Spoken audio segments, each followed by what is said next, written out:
Muchísimas gracias, Daniel, por estar aquí hoy día con nosotros. No, gracias a ti por la invitación. Bueno, en realidad yo titulé, primero escribí esta presentación, espero que no sea muy larguero, y la titulé Años Confusos. Esto un poco haciendo de alguna manera eco en otros adjetivos que se le han puesto, digamos, a esta época en la que correspondió, digamos, de alguna forma aprender antropología y empezar a hacer antropología. Así es que, bueno, de eso se trata, y en el fondo lo que les voy a comentar tiene que ver con algunos recuerdos míos, digamos, de esa época y algunas reflexiones también sobre la antropología en Chile, pero básicamente desde mi propia experiencia. Yo no he estudiado como antropólogo esta etapa del desarrollo de la disciplina. Solo puedo afirmar que me tocó vivirla, primero como alumno y luego como profesor. Y mis reflexiones surgen de los recuerdos que me dejó esa experiencia. Es una exposición absolutamente egocéntrica, por lo que pido disculpas de antemano. Sin embargo, un número importante de colegas que también vivieron esa época como participantes del proceso se han referido a ella de una manera bastante clara, precisa y también personal. Y yo quiero, para empezar un poco, traer ese tipo de afirmaciones que se han hecho sobre este periodo y sobre la antropología. Por ejemplo, Eugenio Aspillaga, para él, el entusiasmo con que inició su nueva etapa, dice él, fue la antropología, ¿no? Fue interrumpido por el golpe militar de 1973. Si bien esto no significó el cierre del departamento, como sucedió con otras unidades y carreras de la universidad, obligó a muchos a dejar el país, se impuso un clima de sospecha, importantes restricciones a la libertad académica, serias limitaciones presupuestarias y nuevos episodios de transhumancia y de cambios forzados en la organización e independencia institucional, lo que tuvo serios impactos en el trabajo académico, en especial sobre las condiciones de la docencia y en el patrimonio preservado por el departamento. Eugenio llama a estos 17 años la oscura etapa de la dictadura militar. Básicamente, una de las cuestiones que Eugenio más digamos, deplora fue lo que le ocurrió a todo el patrimonio que había en el departamento de antropología, patrimonio arqueológico, bioantropológico, etc. Y también sobre el paulatino deterioro de las condiciones en las que se ejercía la docencia, o se ejerció la docencia en esa época, ¿no? Para Francisca Márquez, Juan Carlos Esquius, después del golpe militar del 11 de septiembre de 73, el único departamento de antropología del país que sobrevivió fue el de la Universidad de Chile. Su fuerte asociación con la arqueología sugiere que el gobierno militar no lo veía como subversivo, como otra ciencia social. La situación de los departamentos de antropología de la Universidad de Concepción, Universidad Católica de Temuco y Universidad Católica del Norte fue dramática, por decirlo menos. La interrupción traumática del 73 significó penosa separación y pérdidas para el mundo académico de la arqueología y la antropología. Fueron, para ellos, digamos, la Sociedad Chilena de Arqueología y el Colegio de Antropólogos de Chile quienes albergaron a una disciplina académica amenazada. Para Roberto Hernández, nuestro país ha tenido experiencias sociopolíticas que han marcado el desarrollo de las ciencias sociales y específicamente de la antropología, sobre todo frente a las vicisitudes vividas en las décadas de los 70 y 80. Estos años estaban caracterizados por el autoritarismo, la represión y el debilitamiento de los centros universitarios en relación a sus plantas académicas y producción de conocimiento antropológico. La década de los 60 y 70 son importantes por el impulso que tienen el desarrollo disciplinario como consecuencia de la institucionalización de la antropología en centros académicos y la organización sistemática de una docencia formadora de los primeros licenciados y titulados.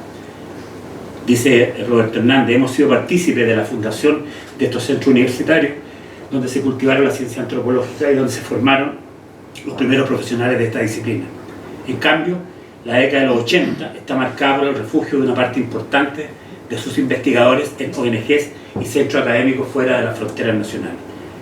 La carrera de antropología en la Universidad de Chile, para Milka Castro, otra de las personas que se ha referido, digamos, y con bastante extensión a este tema, aunque no fue cerrada tras el golpe militar como ocurriría en la Universidad de Concepción y Temuco, sufrió pérdidas valiosas debido a la expulsión y exilio de profesores y alumnos chilenos y extranjeros.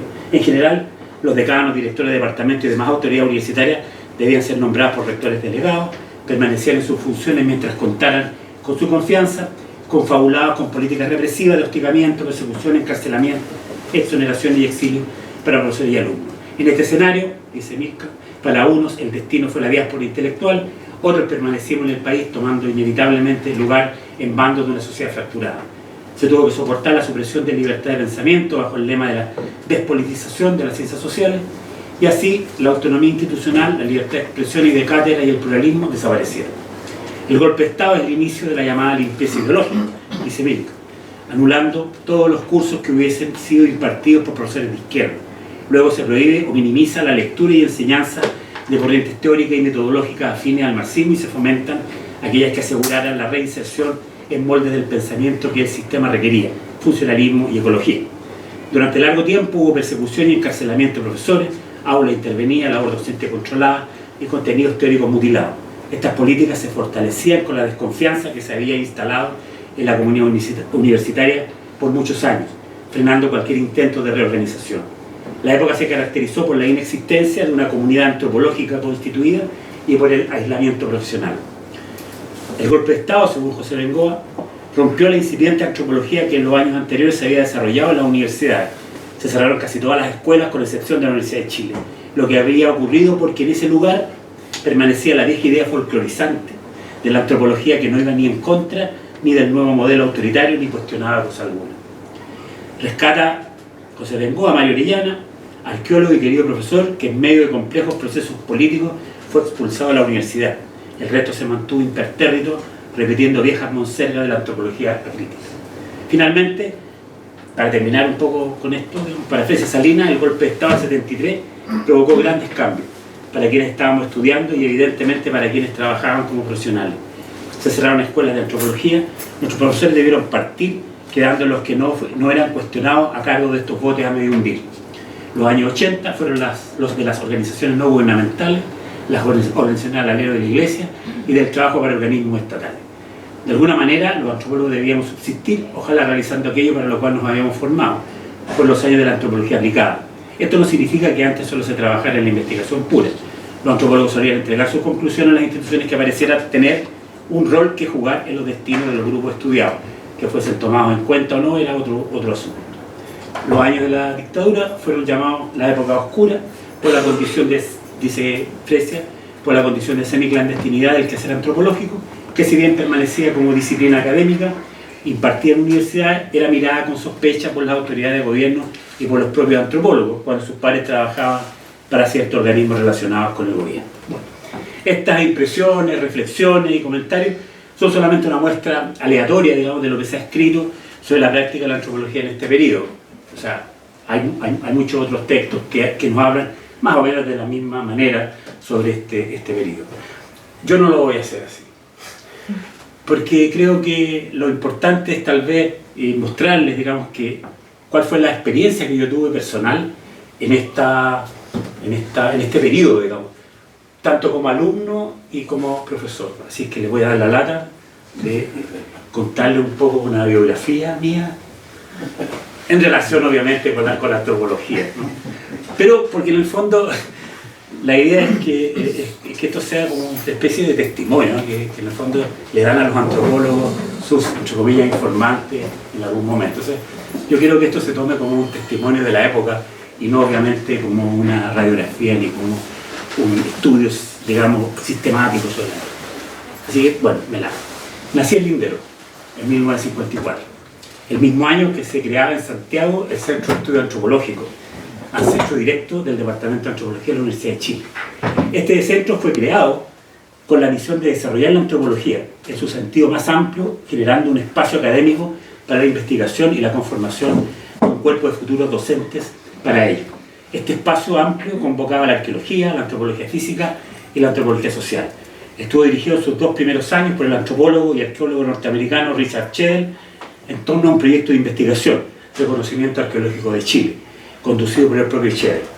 El papel de la antropología social en las tareas del centro era bastante menor, y lo sería hasta los años 60, cuando se comienzan a conocer las investigaciones de Carlos Munizaga, quien es para mí la figura más representativa de la antropología en esos años confusos, elevado por algunos a la categoría del padre de la antropología social chilena, al menos en lo que se refiere a la disciplina construida desde el Departamento de Antropología de la Universidad de Chile.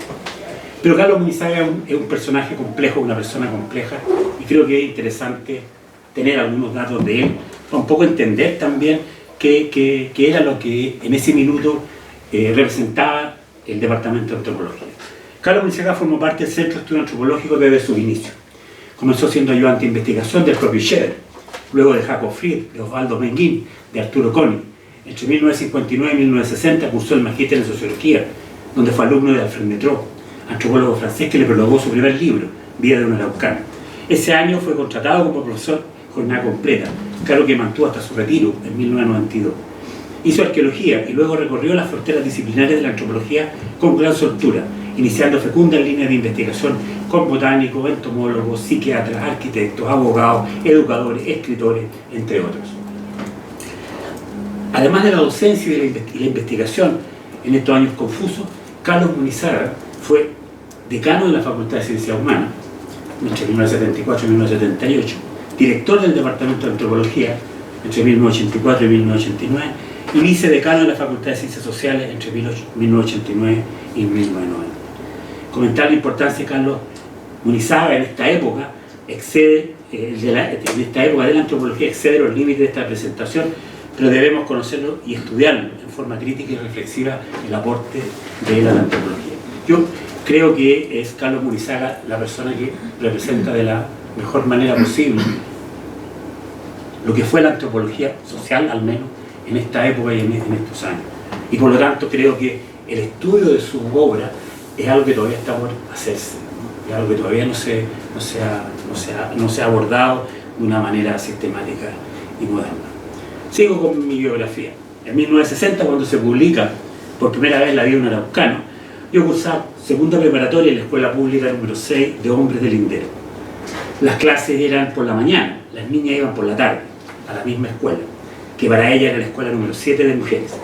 La escuela tenía 3 salas de clase, cada una con 2 cursos, separados por fila.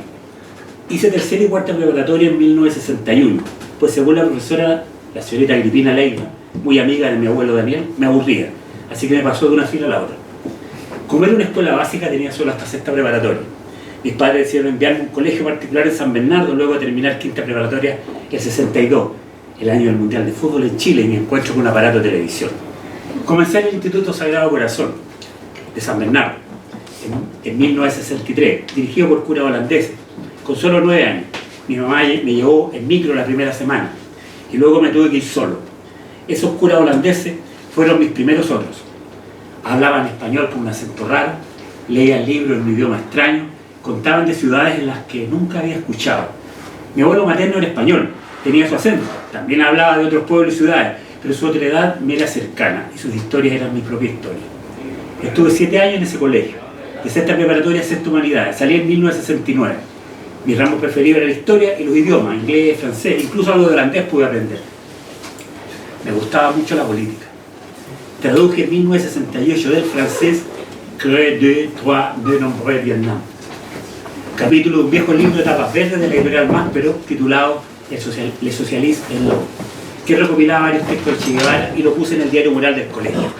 Participé con algunos compañeros de colegio en talleres sobre esta temática. Uno de estos compañeros, Luis González Mella, es un detenido desaparecido. En 1969 di la prueba de actitud académica. Era la segunda vez que se aplicaba y los resultados me permitían estudiar lo que quisiera. Con 16 años recién cumplidos no estaba muy seguro. La historia me gustaba, pero en mi casa no se la veía como una profesión. Decidí estudiar ingeniería en la China.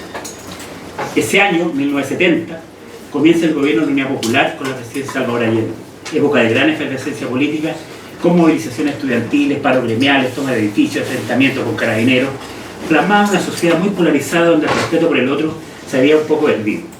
La actividad política ya había dejado de interesarme. Mis recuerdos de esos años están ornamentados con fórmulas, números, matrices, integrales, derivadas parciales y otras cosas parecidas. Ese mismo año se crea formalmente el Departamento de Antropología y Arqueología de la Universidad de Chile, sucesor del Centro de Estudio Antropológico, y se escoge a Mario Orellana, demócrata cristiano o simpatizante de oposición, como director del departamento, en una reñida elección con Bernardo Berdichevsky, el candidato de la izquierda o del gobierno. En el segundo semestre del 71 se inician las clases para la primera generación de estudiantes de la carrera. Mis cursos de ingeniería se sucedían sin mayor sobresalto. Me gustaban las matemáticas, pero no los laboratorios. No tuve problemas con cálculo, álgebra y computación, pero el ramo que más disfruté fue sin duda física del calor. Un nombre más poético que termodinámica. Algo había en sus contenidos que me parecían atractivos. Más tarde tuve que escoger una mención y pensé en astronomía o geología, pero me decidí, tampoco sé por qué, por ingeniería eléctrica.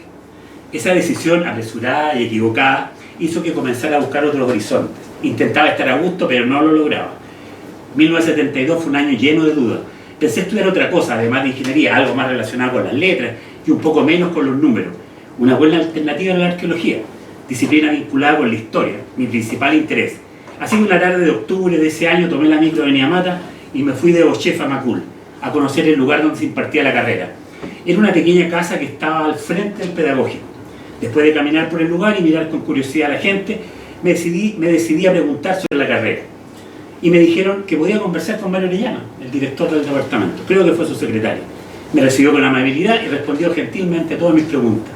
Se interesó por mis estudios de ingeniería y me dijo que una persona como yo podía ser muy útil en un nuevo proyecto que se estaba estructurando. Se trataba del uso de las herramientas computacionales para el análisis de los materiales provenientes de las excavaciones arqueológicas. Fue convincente, así que decidí la poesía académica de nuevo y postular la carrera. Bueno, no solo se enseñaba antropología en la Universidad de Chile, también en la Universidad de Concepción, en la Universidad Católica del Norte, en la de Antofagasta y en la Universidad Católica de Chile, CDTU. El programa surgió desde distintos centros de investigación que buscaban formar de manera sistemática nuevos antropólogos. En marzo de 1973 comencé mis clases de antropología y arqueología, sin dejar del todo las de ingeniería. Fue una verdadera locura estar en estos dos mundos en medio de lo que se vivía ese año. Llegó el 11 de septiembre con sus consecuencias, tanto personales como sociales. Pensé que la carrera se cerraría, pero después de fiestas patrias reanudamos las clases. Muchos compañeros no volvieron. Nuestro curso se redujo casi a la mitad. Dejé ingeniería. Me gustaba la carrera de arqueología, pero no estaba del todo seguro y postulé a teología en la Universidad Católica. Así que durante el primer semestre 74 compartí las clases de antropología y arqueología con cursos de latín, griego, historia de la iglesia e introducción a la teología. El experimento duró solo un semestre y desde septiembre del 74 me concentré en mis cursos de antropología y arqueología, en mis primeros trabajos de campo, y comencé a formarme como profesor dando clases de ecología cultural a mis propios compañeros y otros alumnos de la carrera. La primera experiencia de trabajo de campo ocurrió en el mes de octubre del 74, al ser invitado por Mario Orellana a participar junto a otros compañeros y varios profesores en una campaña arqueológica en la isla Juan Fernández. El viaje fue en una barcaza de la Armada de Chile, la comandante Hemmerdinger, que había participado en forma activa en la guerra de Vietnam y llegado al país recién en enero del 74. Era la primera vez que navegaba y llegaba al país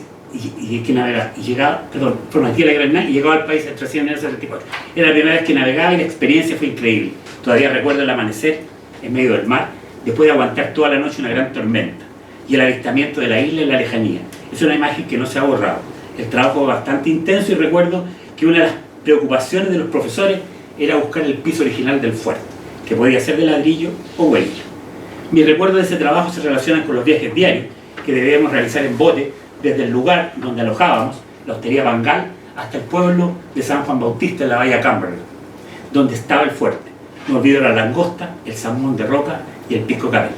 La rutina, las saudades y la ignorancia sobre cuándo podríamos salir nos impulsaron a Juan Eduardo Guiguren y a mí a escaparnos en el petrolero Beagle que pasó por la isla como parte de la Operación Unitas 74. No escribí sobre esa experiencia ningún libro, ningún artículo o informe, pero fue fundamental en mi formación antropológica. Desde ese mismo momento, las islas, el océano, los buques y las faenas extractivistas quedaron impresas como líneas de investigación y fuentes de acciones futuras. Al regresar de Juan Fernández, recibí la invitación de Roberto Hernández para participar en un proyecto de investigación que él dirigía, denominado Mecanismos de adaptación en las comunidades rurales del departamento de Combarbalá ante los cambios ecológicos culturales. Ese era el nombre del proyecto.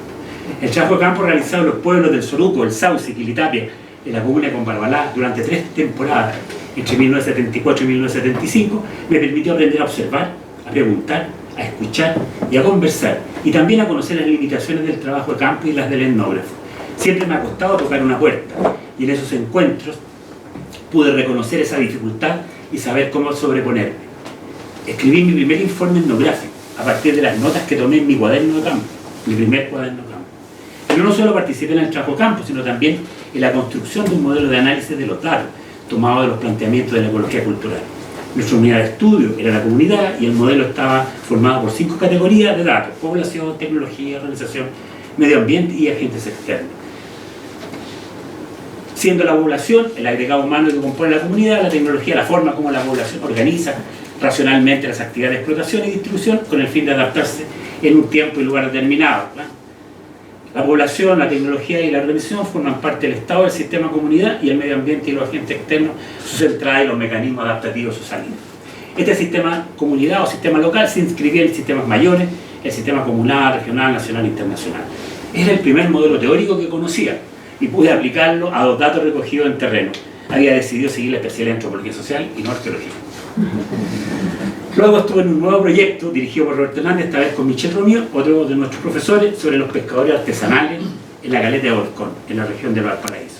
Participé solo en su etapa inicial porque debía concentrarme en preparar mi práctica de terreno, que realizaría durante el segundo semestre 76 en la zona de San Juan de la Costa, en la provincia de Osorno. Comenzamos el trabajo en el mes de agosto de 76 con Juan Eduardo Guiguren y Hugo Llarte, el que se extendió hasta diciembre de ese año. San Juan de la Costa era un ejemplo vivo de la concurrencia de todos los factores característicos de la pobreza rural.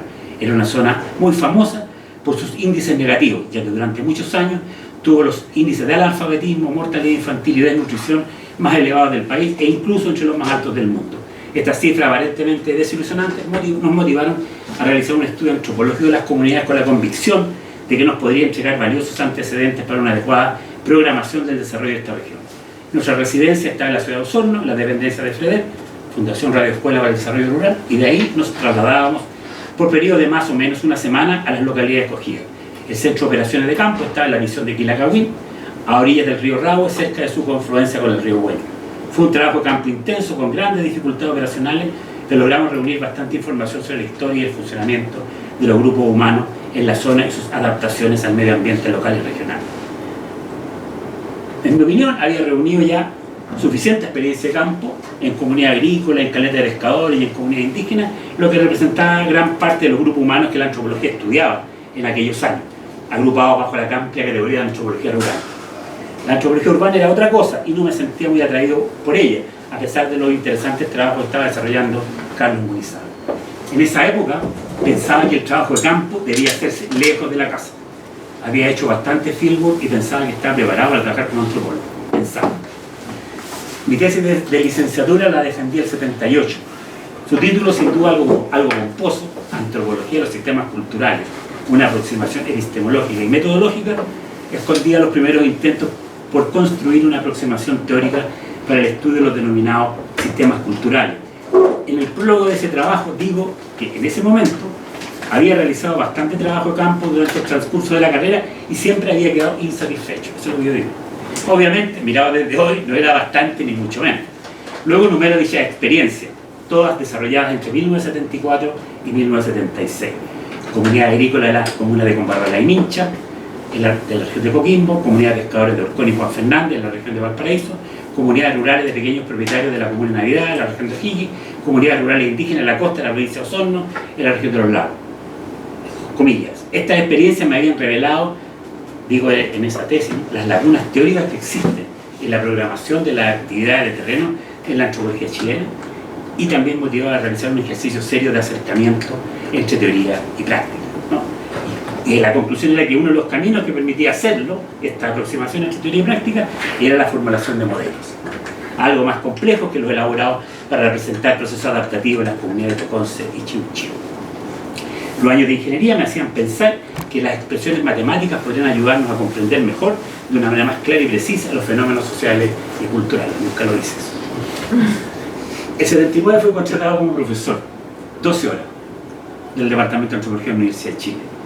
Aunque había estado haciendo clases desde el 75, cuando me hice cargo de los cursos de Ecología General y Ecología Cultural, gracias a un gesto de mutualismo que tuvo Carlos Thomas, profesor oficial de esa asignatura, y uno de los pocos profesores que mostraba algunas inquietudes teóricas para mí interesantes. Sigo haciendo clases ahí. Son casi 45 años de enseñanza y aprendizaje, con avances y aciertos, pero también con ignorancia y fracaso, como diría Marino. Recuerdo con cariño algunos cursos experimentales que pude enseñar, tales como antropología termodinámica, usando mis recuerdos de la época de estudiantes generales, o etnología de los cholos. Comenzaba la década del 80, Patricio Poblete, otro profesor del departamento, me había invitado a participar en un proyecto financiado por el Servicio de Desarrollo Científico de la Universidad de Chile para comprender el fenómeno de la extrema pobreza en el secano costero de la provincia de Cardenal Caro, en la región de O'Higgins, constituida legalmente el 3 de octubre de 1979. Allende había creado en agosto de 73 el departamento Cardenal Caro, con capital en Marchihue, pero Pinochet lo había dejado sin efecto, como tantas otras cosas. El proyecto buscaba generar un enfoque interdisciplinario para estudiar la extrema pobreza, pero la verdad, todos los que participábamos éramos antropólogos. Habíamos probado este enfoque en un estudio que habíamos hecho el año anterior sobre los areneros del río Maipo. Integramos al equipo a un pequeño grupo de estudiantes y nos fuimos a terreno, en varias ocasiones, a Pichilemu, Ciruelo, Cahui, con la intención de hacer una etnografía de manual, de pescadores, agricultores y salineros con algunas pizcas de historia y ecología. El problema de la extrema pobreza se lo dejamos a Patricio Poblete y su maleta con los libros de Oscar Luis. Fue un trabajo realizado en condiciones bastante precarias, como muy bien lo recuerda Pedro Mejía. Sí, precaria. No teníamos vehículos, por lo que nos movíamos en las escasas micros rurales que recorrían la zona, o haciendo dedo, o la mayoría de las veces a pie. El poco dinero que teníamos lo invertíamos en las suculentas comidas que don Luis Ursúa, el propietario del Hotel Rex, donde alojábamos en Pichilemu, nos proporcionaba por la noche. Este lugar fue nuestra base de operaciones durante todo el trabajo de campo. En uno de estos viajes permanece en forma nítida en mi memoria. Salimos con Juan Carlos Olivares temprano al Hotel Rex, tomamos la micro a Santa Cruz y nos bajamos en el cruce del camino que iba al pueblo de Ciruelo. Caminamos un par de horas, vimos tierra erosionada, algunos hornos para hacer carbón y carretas de madera tiradas por yuntas de bueyes que transportaban gruesos troncos de eucaliptos. Detrás de los cercos, ovejas y pequeños terrenos de cultivo y pasto. Llegamos al pueblo de Ciruelo, casas de barro y madera, techos de teja y zinc, una hermosa capilla cerrada. Seguimos caminando, subimos un cerro y desde un mirador natural pudimos ver los sitios de salinas de Barrancas. Llegamos a la salina y conversamos con algunos salineros que estaban en el proceso de desbarre, es decir, retirando el barro que se había acumulado durante el invierno en la salina. Seguimos bordeando el estero Nilahue y mirando los numerosos sitios de salina que se apiñaban en sus riberas y conversando con sus trabajadores. Llegamos a Cahui, almorzamos pejerreyes y tomamos la micro de vuelta a Pichilemu. El proyecto duró 3 años y de esa iniciativa no tenemos muchos escritos que mostrar, excepto un breve trabajo sobre los salineros de las costas de Chile Central, publicado recién en 1986. El texto tiene una estructura narrativa bastante clásica, muy consecuente con la experiencia que teníamos los autores en la época en que fue producido. El núcleo está formado por una etnografía muy extensa del proceso productivo de la sal en Cahui, teóricamente orientado por una perspectiva ecológico-cultural, enfocada casi exclusivamente en un análisis de la tecnología y una descripción de las herramientas utilizadas durante el proceso de extracción de la sal. Luego reunimos la escasa información disponible sobre las otras salinas de la provincia, en Bucaleu y Boyeruca, para finalmente realizar un ejercicio comparativo, bibliográfico, usando datos de salinas ubicadas en Colombia y en México. Se hace también un intento por historizar, de dotarlo de una cierta profundidad cronológica, recurriendo a fuentes históricas clásicas como Jerónimo de Vivar, Alonso de Ovalle y Diego de Rosario. De acuerdo a los antecedentes de la reunión, pudimos afirmar que el sistema de explotación de la sal en la zona estudiada fue un rasgo hispánico que se asentó sobre una base de explotación indígena de menor magnitud. Bueno, en 1981, para seguir un poco, ahí falta poco, ingresé a la dirección de Biblioteca, Archivo y Museo, Iván, para trabajar en la unidad de estudio y proyectos del Departamento de Planificación, creado a fines del 80 con apoyo del Ministerio de Educación. Después de un año en esa unidad aprendiendo sobre formulación de proyectos, tuve la oportunidad de trabajar durante 3 meses en el Museo Nacional de Historia Natural, mientras se elegía un nuevo director, después de la jubilación de la doctora Gretemont. En el segundo semestre de 1982 me trasladaron al Departamento de Museo, creado con el fin de fortalecer el trabajo que desarrollaban los museos regionales que dependían de él. Quiero hacer una aclaración. Yo en la universidad siempre tuve 12 horas, nunca más. No fui un profesor jornada completa. Acá, en la dirección de biblioteca y museo, estaba, digamos, mi lugar de trabajo definitivo. En 1983 comenzó un trabajo exploratorio de investigación sobre las colonizaciones extranjeras en la Araucanía, durante el primer cuarto de siglo. El objetivo era determinar los mecanismos usados por los colonos en su proceso de adaptación a un nuevo ambiente y de integración a la sociedad regional y nacional. Se escogió estudiar la colonia Nueva Transvaal de Gorbea, supuestamente compuesta por colonos boers, durante el periodo que se extiende desde la llegada de los primeros colonos a Talcahuano en 1903 hasta la entrega de los títulos definitivos de propiedad de los terrenos que el gobierno de Chile les concedió a partir de 1910 en las inmediaciones del pueblo de Gorbea. En otras palabras, queríamos escribir una etnografía de la colonia durante las primeras décadas del siglo XX. Dispusimos de estadísticas, de textos publicados en memorias ministeriales, de información obtenida a través de conversaciones con los descendientes de los antiguos colonos, quienes también nos proporcionaron un conjunto de fotografías que permitían imaginar la vida cotidiana y lo extraordinario de la época.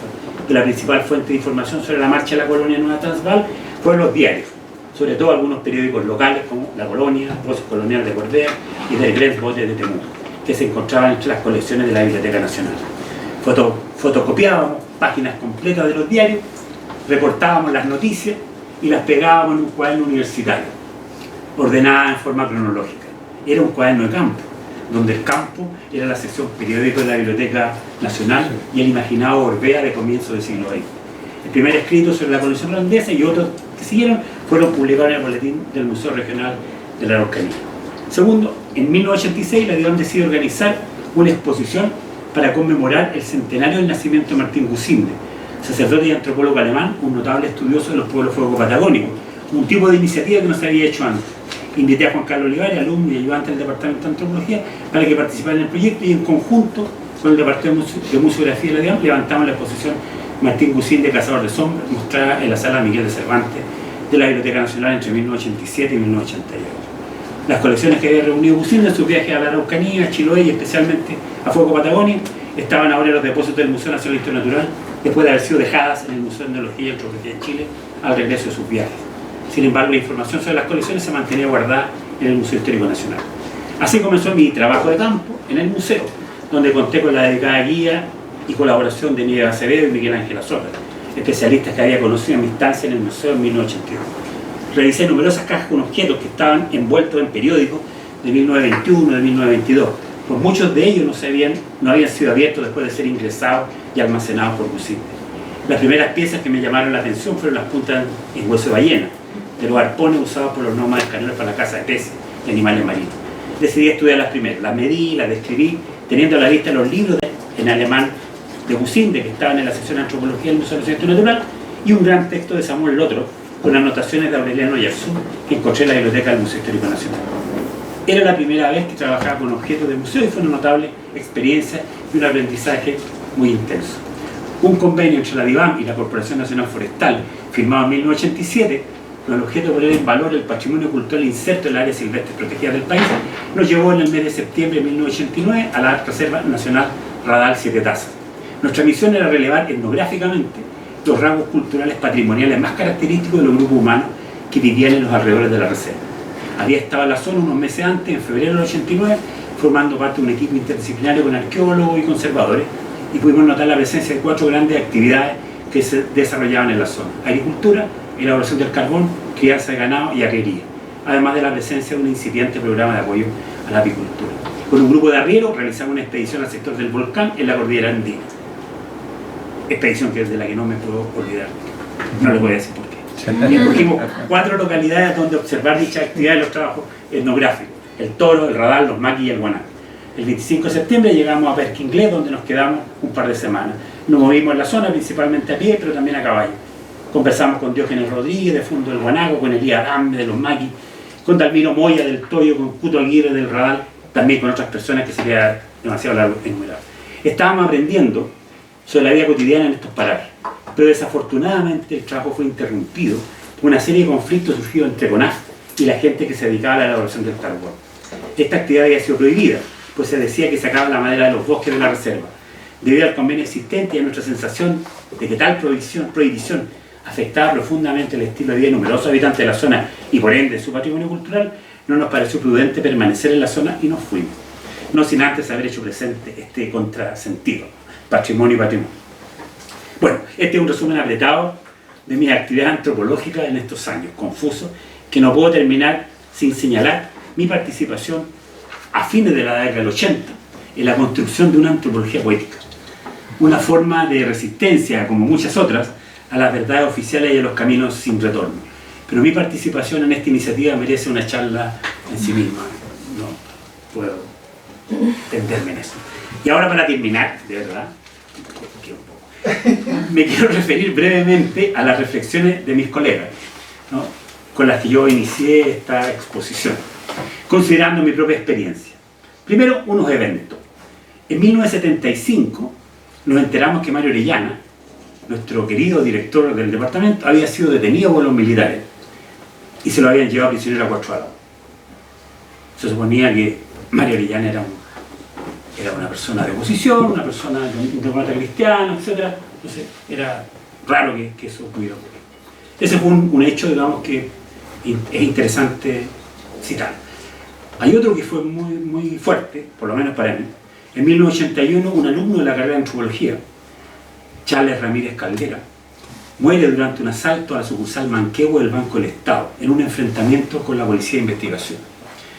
Se dijo que un año antes él había dirigido la operación de sustracción desde el Museo Histórico Nacional de la bandera que recibió en febrero de 1818 la firma del Acta de Independencia de Chile. En 1982, y esta es la tercera, y con eso dejo estas menciones, mientras enseñaba en el campus La Reina, entra a la sala de clase Alejandro Medina Lois, en ese momento rector delegado de la Universidad de Chile, vestido de militar, con un traje gris, botas altas y una fusta en la mano, con un pequeño grupo de militares que lo acompañaba. Me dice que continúe con la clase, que solo quiere mirar. Le hago caso, continúo como si no estuviera, y a los pocos minutos sale y se va, sin despedirse. Hubo otros eventos, sin duda, que yo podría nombrar, pero no los encuentro en este momento en mi memoria. ¿Qué características tenía ese proyecto de antropología que se quebró el 11 de septiembre de 73? Apillaga se refiere al entusiasmo con que inició su nueva etapa. Hernández habla de la época donde se formaron los primeros profesionales de esta disciplina. Bengoa se refiere a una incipiente antropología que hasta ese momento se había desarrollado en las universidades. No queda muy claro lo que era, pero sin duda algo estaba comenzando. Y esto es un elemento importante. Hubo un proyecto de antropología que se quiebra el 11 de septiembre del 73. ¿Había un proyecto de antropología? ¿O en realidad todavía ese proyecto se estaba construyendo? En una nota a pie de página, en su excelente trabajo, esto parece cuando uno cita la nota de los textos del Capital de Marx, ¿sí? Una nota a pie de página de 1945. No, pero dice, en una nota a pie de página, en su excelente trabajo sobre historia de la antropología de la sede de Temuco, la Universidad Católica de Temuco, Héctor Mora señala que Milan Stuchlik se habría alejado de la Universidad de Concepción en 1971 debido a la decepción y falta de proyección para la formación de antropólogos, dado el contexto político donde el pensamiento de izquierda y el movimiento revolucionario había establecido un dogma de militancia que rechazaba e impedía el desarrollo de la vida académica. La esposa de Stuchlik recuerda que este era llamado momio por muchos estudiantes y que persistentemente se le interrumpía en clases. Esta frase algo nos dice sobre los proyectos de antropología que se estaban cocinando en esa época. Pero sin duda, lo más sorprendente es que la carrera de antropología de la Universidad de Chile no se cerrara y que se siguieran aceptando alumnos y continuaran implementando su programa de estudios, con algunas variaciones en la asignatura y en sus contenidos. Las otras carreras cerraron su ingreso, aunque algunos de sus alumnos antiguos pudieron con bastantes dificultades egresar y titularse. ¿Cuál era el clima que se experimentaba en el Departamento de Antropología de la Universidad de Chile, que se aferraba a formar antropólogos a pesar de lo que ocurría en el país? Para Roberto Hernández, esos años, caracterizados por el autoritarismo, la represión y el debilitamiento de los centros universitarios en relación a sus plantas académicas y producción de conocimiento antropológico. Eso era lo que la caracterizaba, ¿no? Ese clima.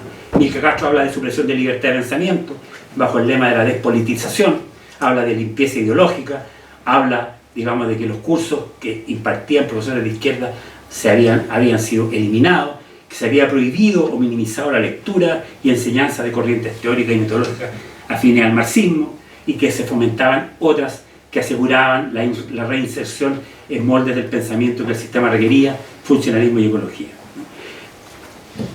Por supuesto, todo eso no se puede negar, pero a veces los matices, digamos, y los grises son necesarios, ¿no? Y esto, un poco como una especie de contraposición, digamos, hacia este gran control que se había estado ejerciendo sobre la carrera de antropología, que había una especie de panóptico, digamos, y todo el mundo vigilando lo que estaba pasando adentro. Y eso yo creo que no es correcto.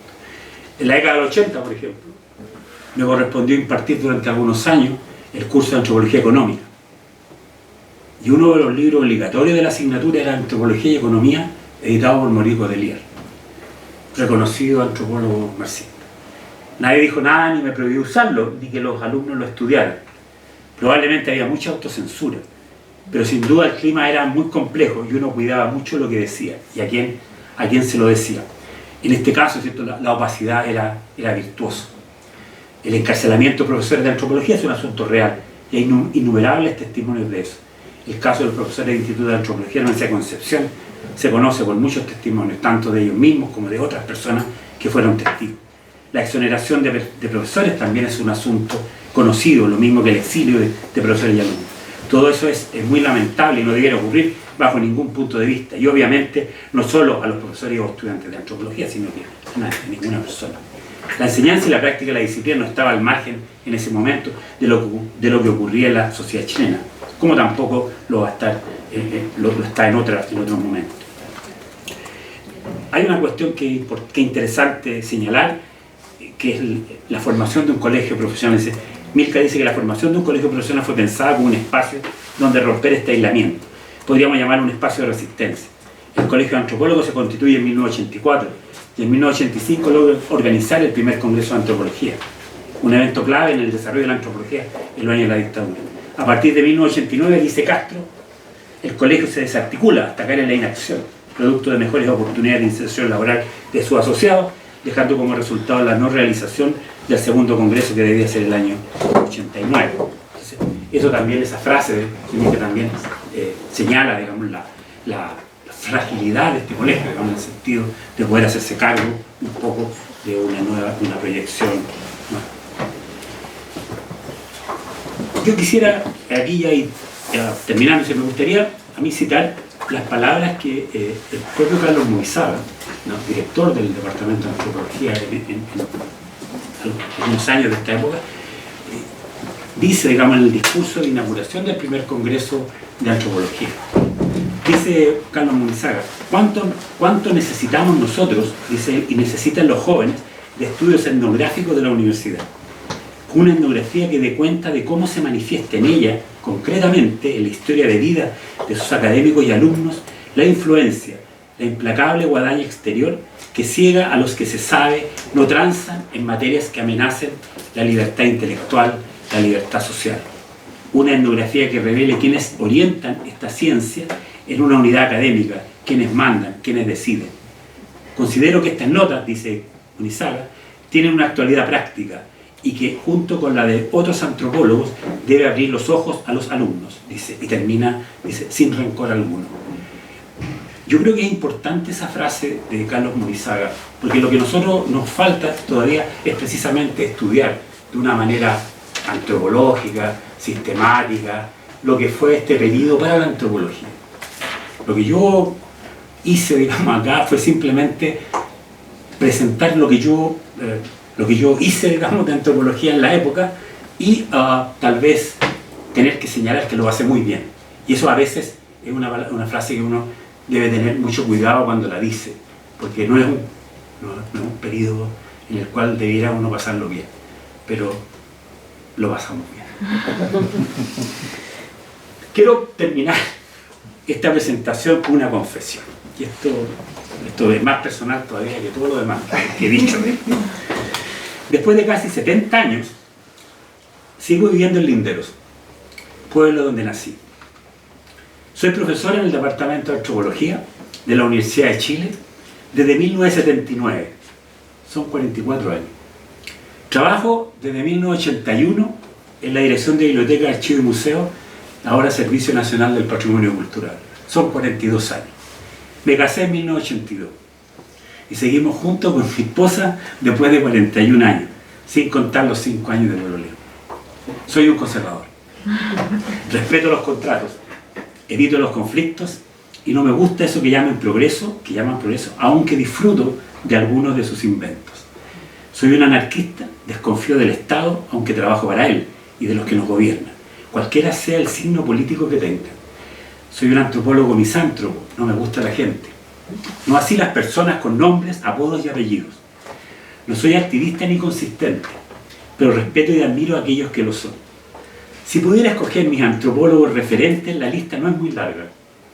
Julian Stewart, Marshall Salins, Claude Lévi-Strauss, Pierre Clastres, Michael Taussig y David Graeber. Son los jugadores que yo elijo. Soy un anarquista, conservador y misántropo en un mundo pleno de estado, de cambios y de gente. No me gustan, no me acomodan. Pero como dice Lévi-Strauss, sé que no es mi época, pero hay que vivir en ella como si lo fuera. Muchas gracias.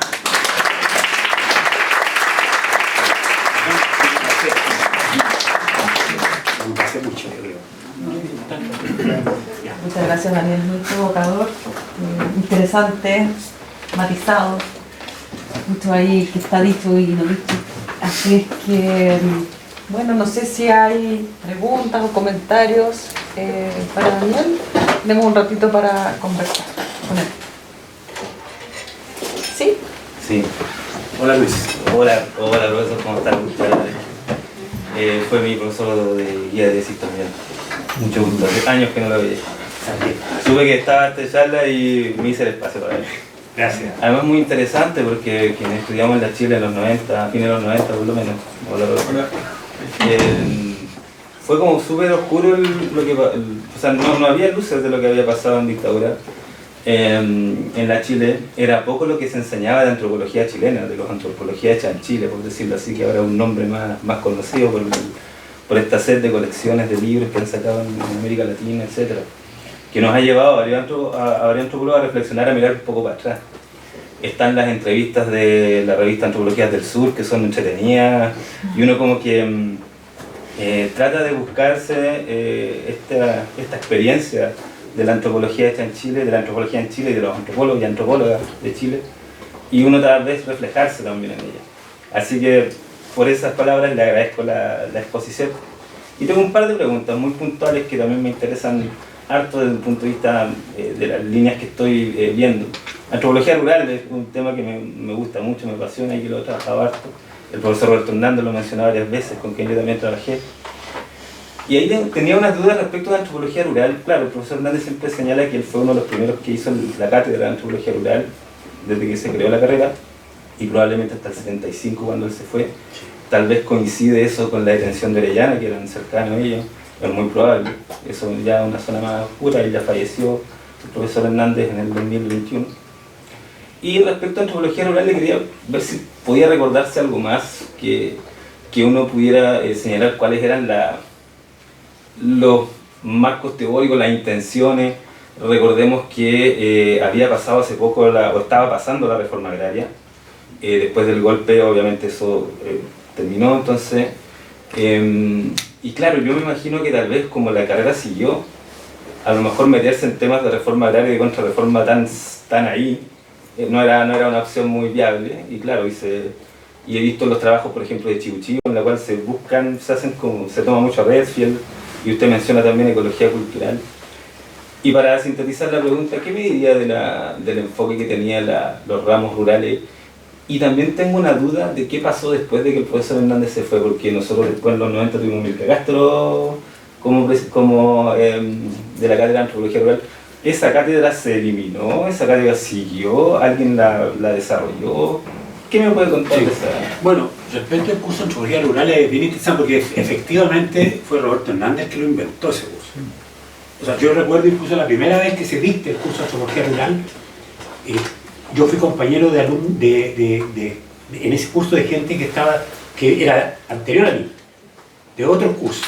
Se armó un tremendo curso y nos fuimos todos en micro a Navidad, Rapel, Matanza, a hacer trabajo de campo. Y así es que yo diría que efectivamente fue Roberto. No tengo muy claro quién reemplazó inmediatamente a Roberto en el curso de antropología rural, pero no desapareció en ese momento, digamos, de la malla, ¿no? Cuando se fue Roberto. Y yo diría que el enfoque era un poco de lo que Roberto de alguna manera manejaba, una parte ecología cultural y otra parte de desarrollo rural. O sea, él como que de alguna manera trataba de vincular estas dos miradas, digamos, sobre el problema del campo. Ahora, yo por lo menos no tengo experiencia de que se hubiese trabajado temas como reforma agraria, ese tipo de cosas. Yo eso no tengo, incluso en mi trabajo que yo hice con Roberto el 74, el 75, como alumno, y nos íbamos a lugares donde no había reforma agraria. O sea, las comunidades agrícolas del norte chico, etc. O sea, no sé si en el fondo no se quería estudiar o se evitaba estudiar problemas, digamos, relativos a la reforma agraria.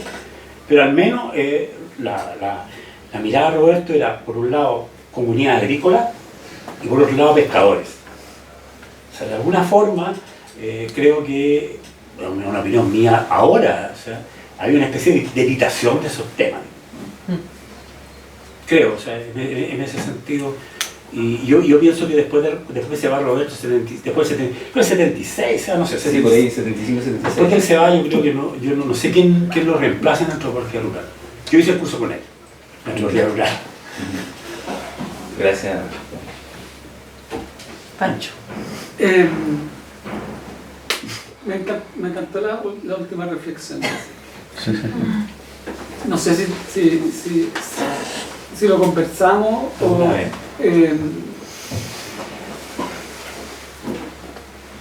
de eso de vivir un clima político tan hostil y peligroso, pasarlo bien. Fui alumno de esta persona en ese curso de antropología termodinámica.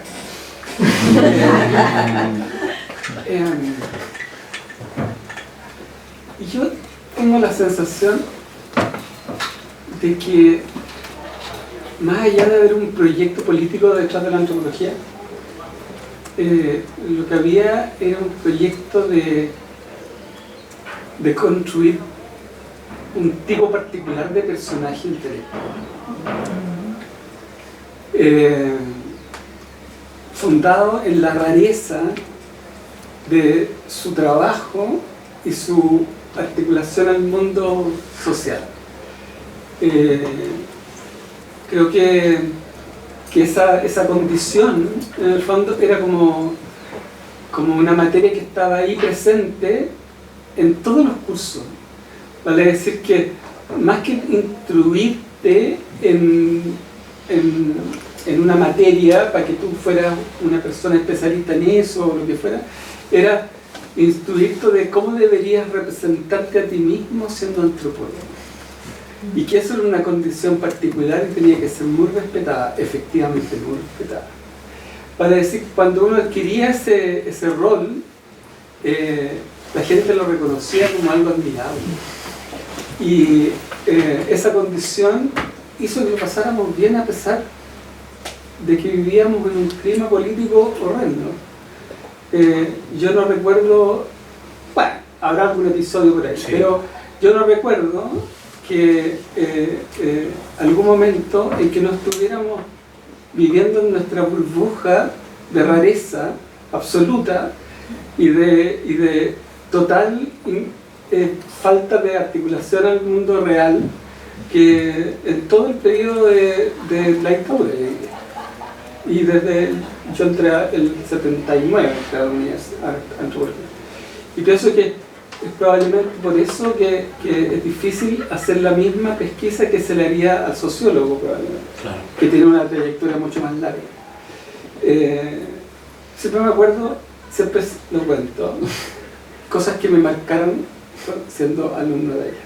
Teníamos clase con Jacqueline Marguerite de Colán, que era una persona que formaba parte de la Sociedad de Amigos de la Arqueología desde los años 50, persona, bueno, de clase alta, muy interesante, y en su curso lo que enseñaba era sociedades complejas, esa era su materia, pero principalmente lo que a ella le interesaba era cómo lucías tú ante el mundo como antropólogo. Entonces, básicamente sus observaciones era, yo me acuerdo de Francisco, cuando exponga, mire a la gente que lo está escuchando. Francisco, usted no se mueve suficientemente cuando le habla al público. Francisco, por favor, acérquese a su público, nunca se quede al margen.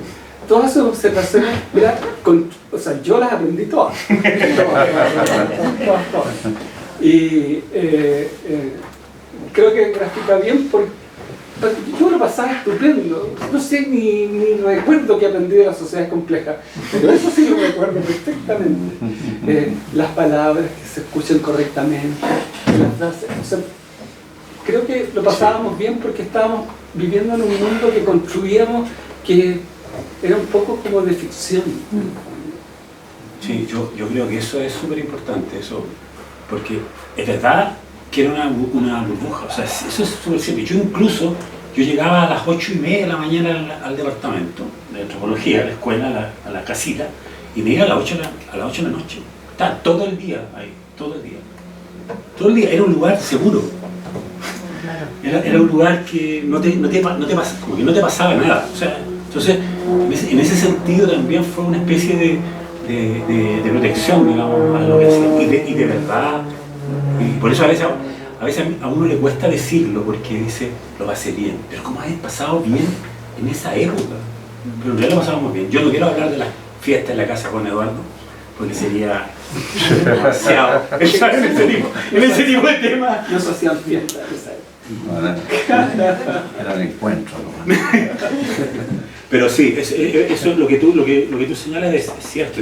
Ahora, yo creo que en algún momento esto que pasó se tiene que estudiar. Yo me imagino que alguien, y nosotros seremos informantes y contaremos nuestra historia y alguien logrará, no sé, hacer algo más o menos consistente con nuestros testimonios y ahora explicará un poco, pero uno lo vivió y lo vivió yo diría con un montón de restricciones, pero con mucha entrega de uno, digamos. O sea, en lo que estaba haciendo y lo que estaba viendo a pesar de lo que podría haber por fuera. Esto no significa que no hubiera gente, por ejemplo, por eso a mí el caso de Charles Ramírez me impresionó, porque nadie se podría haber imaginado que él hubiese estado en ese tipo, haciendo ese tipo de cosas, que usted estuviera metido en ese cosa, porque eso rompía la burbuja, rompía esto que se había construido un poco para protegernos. Yo creo que en ese sentido es cierto esa imagen. Yo no quise hablar de la burbuja, pero es real absolutamente. Don Pedro. Sí, yo creo que la casa, que estaba en el pedagógico, sí, pero no estaba en el pedagógico. Exactamente. Claro. Sí. Yo me acuerdo de la primera impresión, que venía como pechón estúpido, como hay que ser. Y me imaginaba que iba a llegar a la universidad, con columna, con la casa central de la Católica, la casa central de la Chile, y todo iba a ser terriblemente solemne. Y llego a esta casita y digo, ¿qué mierda es esto? Y te cautivaba inmediatamente. Sí. Sí, no, porque uno se daba cuenta que era una casa habitación. Claro. Hacíamos clase en el salón, en el comedor, digamos, de la sala. Ahí estaba la sala de clase. Sí, era todo lo que hice. O sea, era la oficina estaba en las piezas de la casa. Esa era la oficina. Las piezas, Bueno, los dormitorios. Bueno, ya que estamos acordándonos de esa época, somos los que vivimos esa época, y es cierto que yo entré un año antes que Daniela a la universidad, a antropología, o sea, yo entré en 72, y me tocó ver el cambio fuerte que se produjo, pero había una cosa antes que se dio el año 72, era un país muy politizado,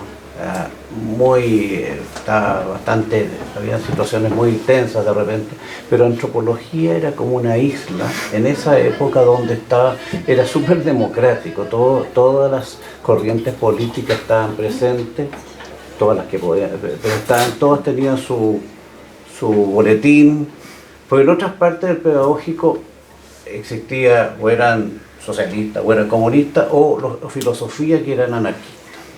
El departamento, la escuela de filosofía que estaba en el pedagógico eran anarquistas, y todos eran anarquistas, pero en antropología había de todo, desde MIR, comunistas, demócratas cristianos, socialistas, Partido Nacional seguramente en esa época, no sé, y tal vez anarquistas, por supuesto. Y bueno, viene el golpe, cuando se vuelve a la universidad fue como en noviembre, creo. ¿Septiembre? No, en antropología se demoró, en noviembre se reabrió, y ahí vimos que éramos la mitad de los que habíamos, en el curso mío eran 25 alumnos, esos eran los que entraban. estaba a la mitad, quedaban 7. Los otros se habían ido, habían a lo mejor algunos, uno no tenía idea de lo que pasaba. Lo que sí me acuerdo cuando un amigo Galvarino, ¿te acuerdas?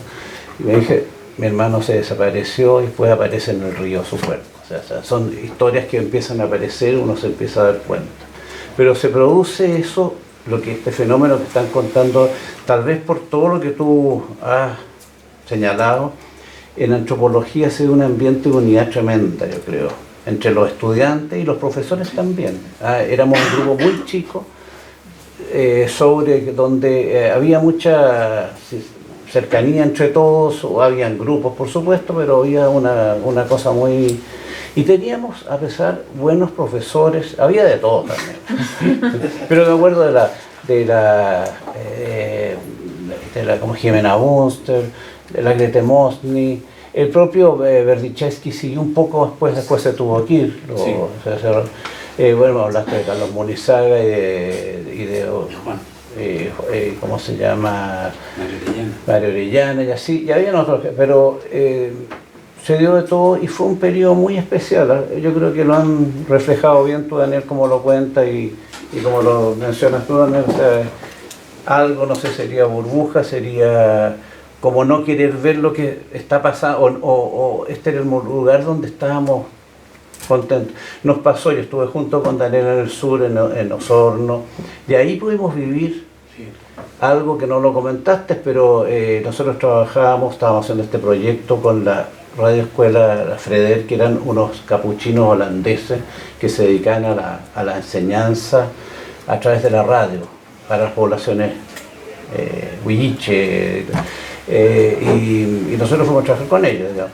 Y ahí veíamos el temor que tenían y que nos llegaba a nosotros también, porque había la gobernación, que era militar y que estaba siempre atenta y vigilando lo que se estaba haciendo, a pesar de que todo era con la mejor intención, digamos, de ayudar. Pero esos eran los pasos a nivel como académico que nos podía tocar, digamos, vivir, no sé. Sí, no, claro. Yo, por ejemplo, por el 83 yo recibí un sobre azul que nos exoneraba un montón de gente. Echaron, digamos, no sé, fue el 85, por ahí, cuando hubo ese cambio, 84, cuando hubo ese cambio a la reina. Entonces, y de repente, claro, no sé, como la mitad de los profesores recibió como esta exoneración. Y después, como una semana después, no, fue un error. Retiraron todas las exoneraciones. Pero yo tengo guardado el sobre azul. Así que me echaron durante un tiempo, ¿no? Después fue un error. Pero es cierto, o sea, yo creo que hay más hechos todavía que tienen que haber ocurrido, ¿no? Como estos que se cuentan, pero que al final tampoco significaron un cambio en el rumbo que llevaba el departamento. Yo creo que lo que más afectó al departamento durante la época de la dictadura fueron los cambios como de lugar. El hecho, digamos, de tener que irse a la reina, el tener que volver e instalarse en la placa, el hecho de que las colecciones que se guardaban empezaran a perderse, etcétera. Esos movimientos, hecho que en algún momento desaparece el departamento de antropología y se crea el departamento de sociología y antropología.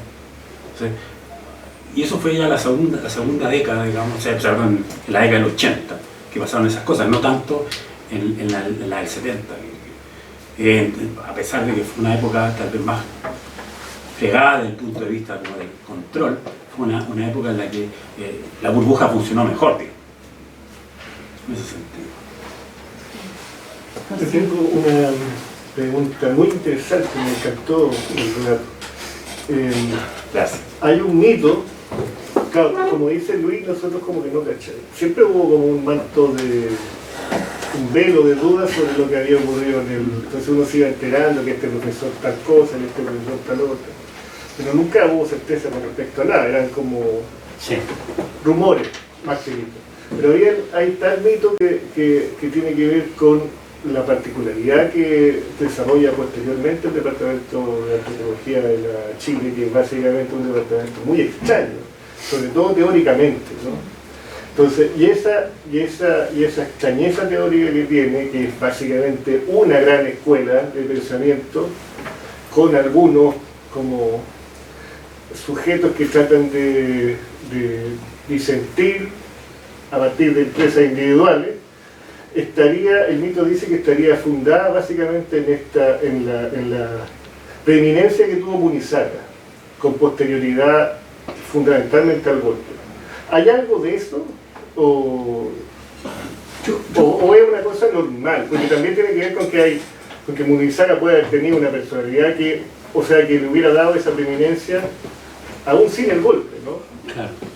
Yo creo que sí. Yo creo que Munizaga era preeminente y habría sido preeminente con golpe o sin golpe.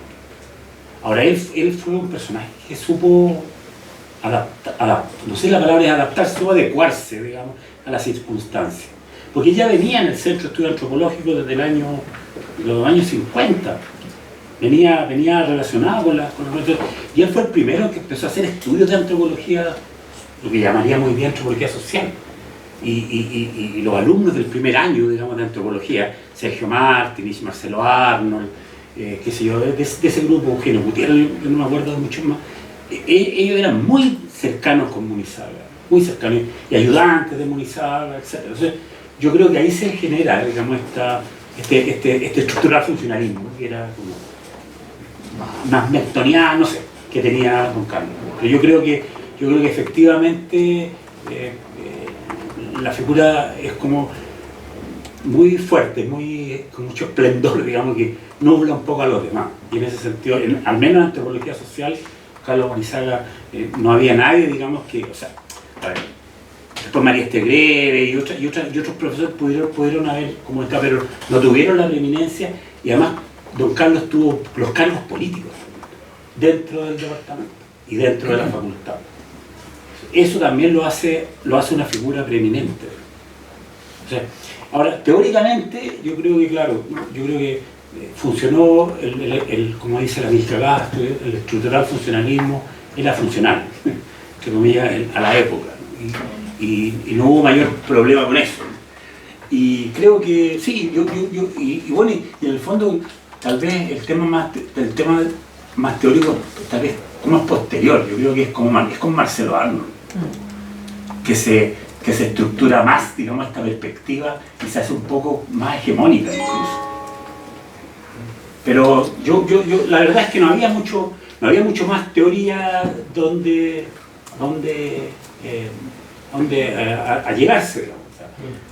Y por eso muchos, digamos, empezaron a experimentar, digamos así, por los bordes de la antropología, buscando otras cosas, digamos. En un sentido, la ecología cultural también es un poco funcional, digamos, funcionalista, pero es un poquito distinta. Entonces, pero no había más que eso a nivel teórico.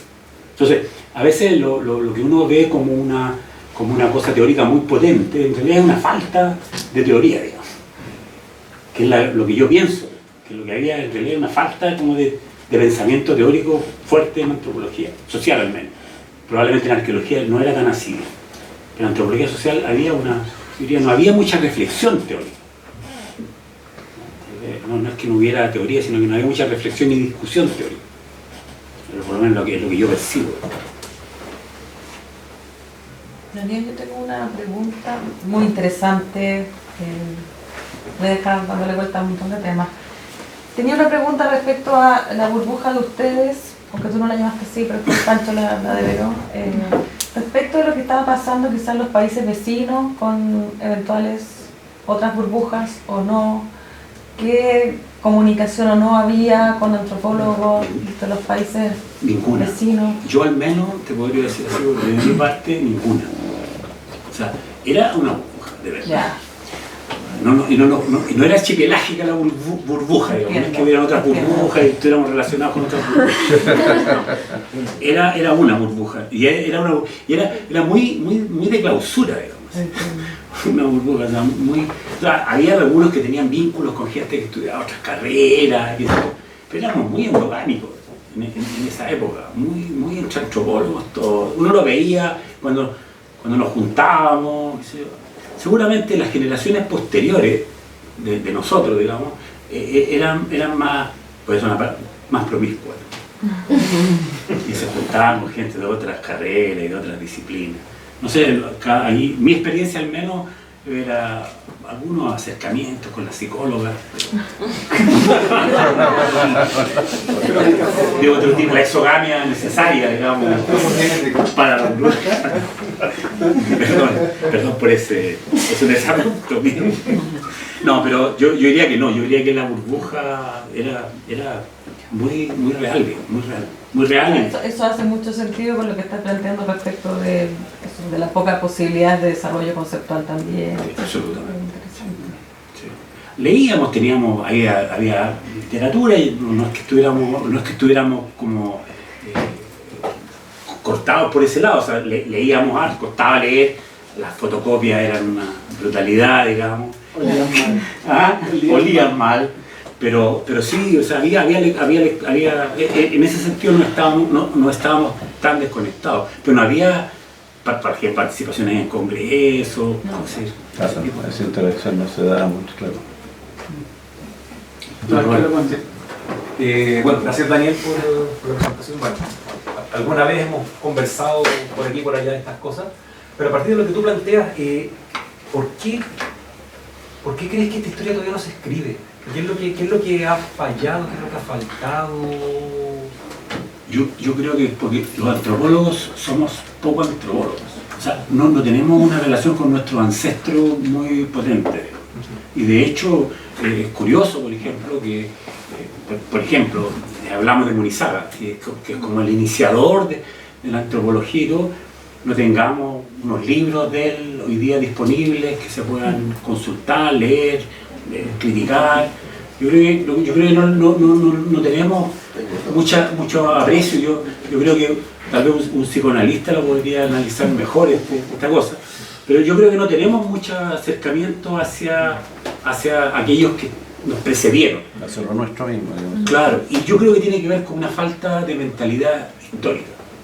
En mi opinión, esto ya es una cuestión personal. Digo que no. Porque no pasa en la arqueología. Claro, que nos falta. Yo les puedo contar. Por ejemplo, yo hago un curso en la Chile hoy día que se llama Antropología Histórica. Es un seminario. Entonces yo les digo a los chicos, ya, ok, ahora imagínense que estudiaron una sociedad del pasado, una sociedad o una situación, un evento del pasado, para poder funcionar. Mira, de 30, 20, el pasado es el estallido social. En 20, o sea, un 66% de los alumnos no logran irse más allá del 2019 para atrás. O sea, y eso habla un poco de lo que dice Marcelo también. O sea, hay una cuestión muy estructural, funcionalista, sincrónica, digamos. Entonces, les cuesta un montón, por un lado, pensar en una cosa del pasado y por otro lado, historizar lo que está pasando en el presente. O sea, hay algo ahí, hay una tranca frente a eso y cuesta.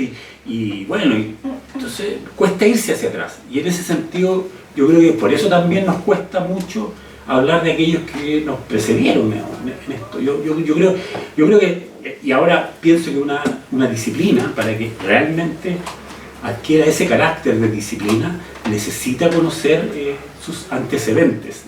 Entonces yo creo que si no lo hacemos, en mi opinión, si no hacemos eso y si no nos preocupamos por lo que de alguna forma antes fue, no vamos a poder constituirnos bien como disciplina, en mi opinión. Yo creo que eso hace falta. ¿Y por qué yo pienso que tiene que ver con una cosa más teórica? Que no esta dimensión histórica, yo creo que leímos mal a Levi-Strauss, como siempre. Lo leímos mal cuando Levi-Strauss dijo, no sé, la historia, pensamos que era chao historia, nada historia, y no es lo que dijo Levi-Strauss. Disculpame, sí, colgando un poco de lo que decía Marcelo y lo que tú dices, eso es algo, llamarlo así como,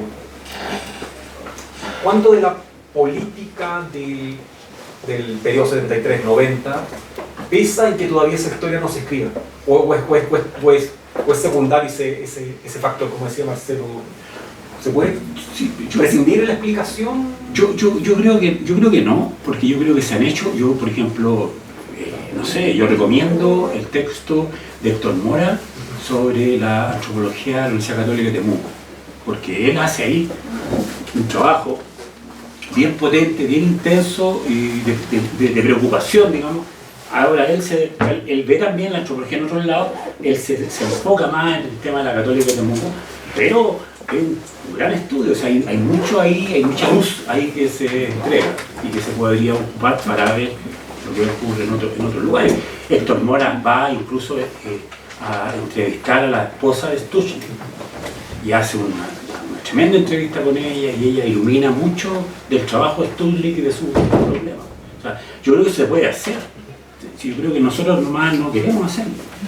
Ahora, no queremos hacerlo tal vez por lo que tú dices, digamos, que la hace meterse en este tema. De repente, claro, ahora como son los 50 años y ahí sí, ya puede ser, digamos. Pero después lo vamos a olvidar eso. O sea, yo creo que se va a olvidar porque nosotros no trabajamos nuestro pasado, no lo asociamos. ¿Sí?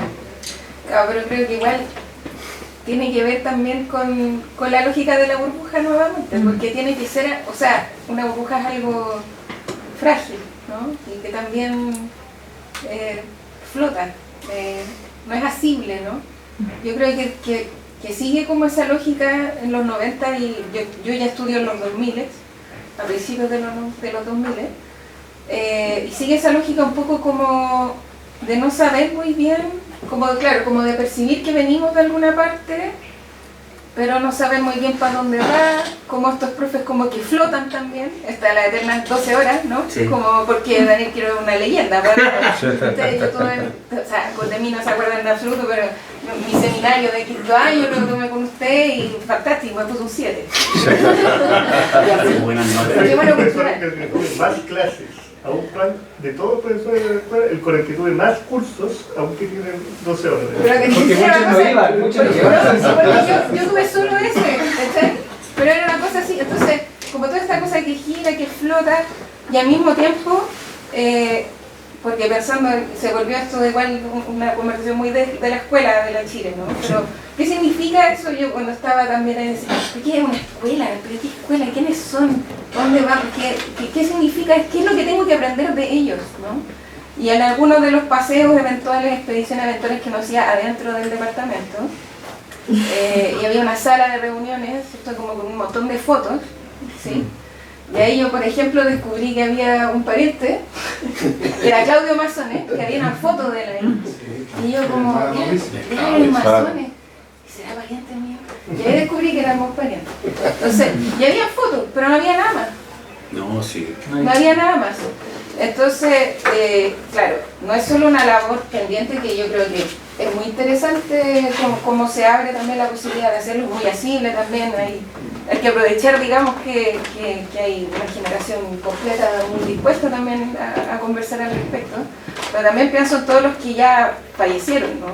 Toda esa memoria y todo el material etnográfico, etnológico también, de lo que faltaría en ese sentido de identificar de todo el trabajo más etnológico, por ejemplo, o de reconocer un trabajo de antropología rural, como lo que preguntabas tú, ¿no? Como de verdad hacer ese análisis porque sí lo hubo. Y que creo, también a raíz de un muy pequeñito y humilde proyecto que estamos haciendo sobre la identidad profesional de la antropología en la actualidad, nos deja un poco con esa lógica de burbuja inasible, aun cuando somos profesionales, aun cuando... Entonces, creo que de todas maneras yo concuerdo plenamente en que es una tarea pendiente, pero me sirve también para hacer sentido de ciertas sensaciones como que fueron bien decisivas también en la experiencia de estudiar ahí en esa escuela. Sí. No, sí, yo creo que mi opinión es que hace falta, de todas maneras, hace falta un ejercicio de estudio. Y por otra parte, también yo creo que es cierto esto de que también tal vez todavía no queremos que la burbuja se rompa. Es bueno. ya se llama esfera, ya yo creo que se llama la burbuja. Oye, Juan Carlos, ¿quién escribió algo sobre la antropología en Chile? Sí, Carlos con la Pancha Márquez, escribió un artículo de ella. Mi pregunta, mi comentario es en la misma línea que plantea Roberto, porque me llama mucho la atención lo que te dijo. Digo, una disciplina se puede constituir como tal cuando tiene una historia de propia. Es maravilloso eso porque, y nos damos cuenta ahí también que existe ese vacío, esta falencia todavía, o este desafío por construir tal vez. Pero se me ocurre tal vez que ya que se está analizando a propósito de los 50 años, lo que sea, la burbuja que se da aquí a lo mejor fue lo que no hizo que por lo menos la escuela en la Chile fuera poco dada a hablar del pasado. A lo mejor yo me acuerdo que Mario Orellana, por ejemplo, nos decía, lean a Medina. Los orígenes de Chile, lean a Medina. Ya, pero nunca tuvimos pruebas de Medina, por ejemplo, ya nadie lo leyó. Después, en Fueguinas, uno de los trabajos que tuvimos que hacer era de los trabajos más antiguos y ahí, por ejemplo, por primera vez conocimos a Businde, pero a través de un trabajo que se nos ocurrió a nosotros. Entonces, en Fueguina, el curso era como partido entre 4 o más profesores y cada uno nos pasaba una pincelada. Experimentos que hacen. Pero pocos nos hablaban de Businde teníamos que leer algunas cosas así, o en Pereira